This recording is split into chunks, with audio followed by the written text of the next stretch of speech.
Good evening, my friends. I want to talk to you tonight about why a lot of us in the process of brain rewiring and recovery feel like we're never good enough and that what we do is never good enough. This usually begins in childhood. It can also begin in other relationships with peers, in school, with a romantic dynamic at any point in life, or any other kinds of relationships where the person with authority, we're just going to use the word parent for this, but it can apply in all these different scenarios, different relationships. That person found you never good enough. If you look back over your life, usually there's somebody where no matter what you did, there's two different scenarios. Either no matter what you did, it wasn't good enough to get their approval, for them to really see you and approve of you and want to connect with you and want to be with you.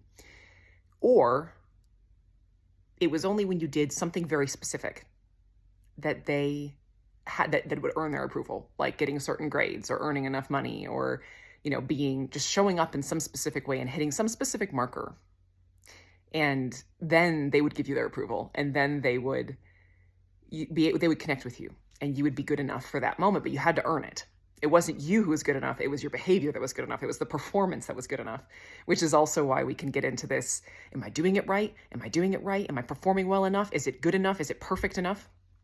And then there's a couple of other things, especially with parents, where this plays in, where oftentimes our parents, they were not regulated. And that's why it's never good enough, because they never feel good enough within.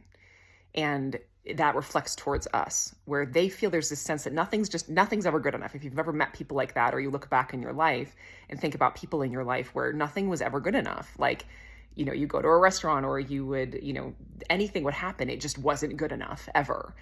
That comes from a lack of regulation. Feeling good enough is something that we feel when we have our needs met for regulation, when we have enough softness and love and connection and rhythm and okayness within our own brain and nervous system. We feel okay no matter what's happening around us, no matter whether, dinner tastes perfect, or, the outfit feels just right on your skin, or, work's going this way and the money's going that way. You can feel okay no matter what's happening circumstantially. And that's the difference.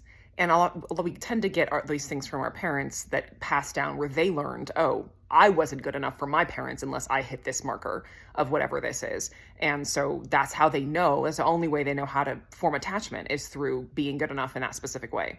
The other thing that can happen as well, and where this can come from, is in abusive dynamics, which are pretty common for folks with LSI from our childhoods and also adulthoods, where we have a parent who will either use criticism and putting us down to make themselves feel better because they don't feel good enough themselves, which means we're also getting mirror neurons of not feeling good enough and not being regulated. Our nervous systems are attuning to someone else's nervous system that's not regulated.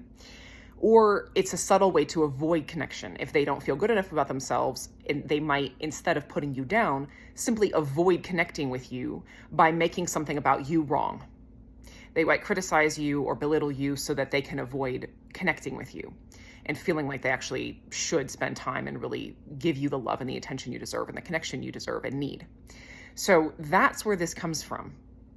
It was never about you. It was your feeling of I'm not good enough stems entirely from someone else's, and sometimes many other people's, innate feelings of dysregulation and not feeling good enough and not feeling good and stable within themselves. So it was never you. It was never you. Remind yourself of that when you're having those moments. Love you guys.